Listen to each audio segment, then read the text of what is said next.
बोली बोली शंकर भगवान की। Recording by Nandlala film Samastipur.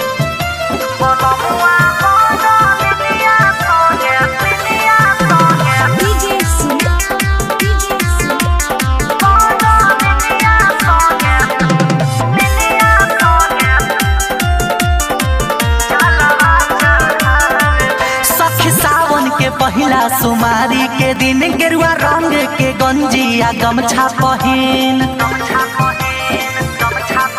सखी सावन के पहिला सुमारी के दिन गेरुआ रंग के गंजिया गमछा पहिन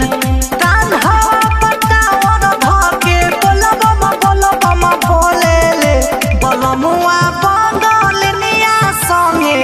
जालावा चढ़ावेले बलमुआ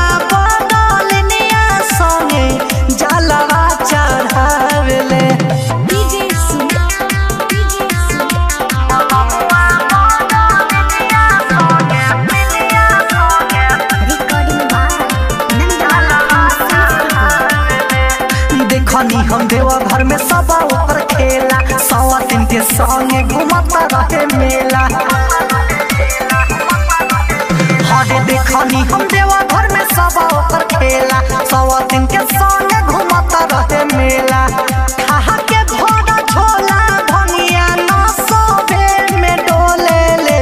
बलमुआ बंगलनिया संगे जालावा चढ़ावेले बलमुआ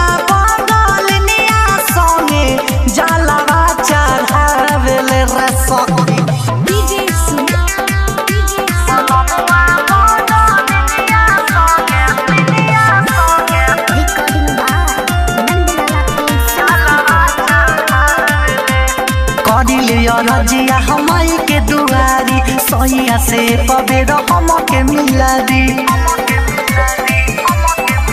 हरे करिले रजिया हमाई के दुआरी सैया से पबेर हम के मिला दी जहाँ ले कौन जादू मंत्र पंकज पे चलावेले बलमुआ बंगलनिया संगे जालावा चढ़ावेले बलमुआ